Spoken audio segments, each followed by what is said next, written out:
माणगाव येथे स्वाभिमानीचे ताम्रपर्णी नदीत उतरून जल आंदोलन. प्रा. दीपक पाटील यांच्या नेतृत्वाखाली माणगाव तालुका चंदगड येथे नवीन पुलाचे बांधकाम करावे यासाठी सोमवारी 16 रोजी स्वाभिमानी शेतकरी संघटनेच्या वतीने ताम्रपर्णी नदीत उतरून जल आंदोलन करण्यात आले. या आंदोलनानंतर बांधकाम विभाग व तहसीलदार यांनी पुलाची उभारणी करण्यासाठी व भूसंपादनासाठी बैठक घेण्याचे आश्वासन दिले. त्यानंतर कार्यकर्त्यांनी आंदोलन मागे घेतले. या जल आंदोलनावेळी प्राध्यापक दीपक पाटील, अमित सुरतकर, बाळाराम फडके, शिवाजी पाटील, विश्वनाथ पाटील, गोपाळ गावड, बाबू डुकळे, वैजू पिटूक, सरपंच रेणुका नरी, उपसरपंच सुनील सुरुतकर यांच्यासह अन्य माणगाव परिसरातील नागरिक उपस्थित होते.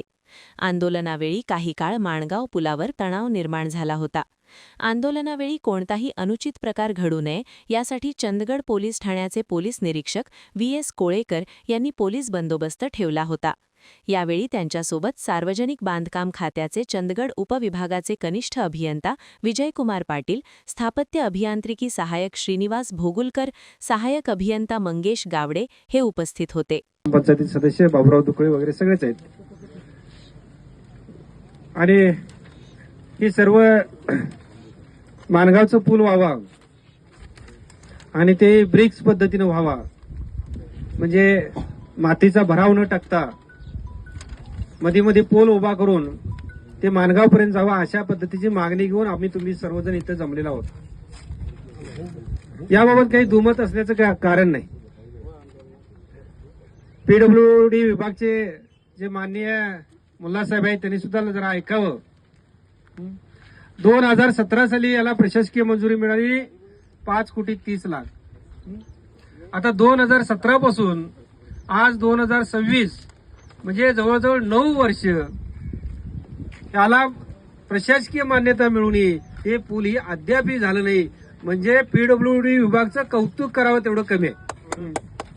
किती कौतुक करायचं तुमचं. जाहीर निषेध पीडब्ल्यूडीचा जाहीर निषेध.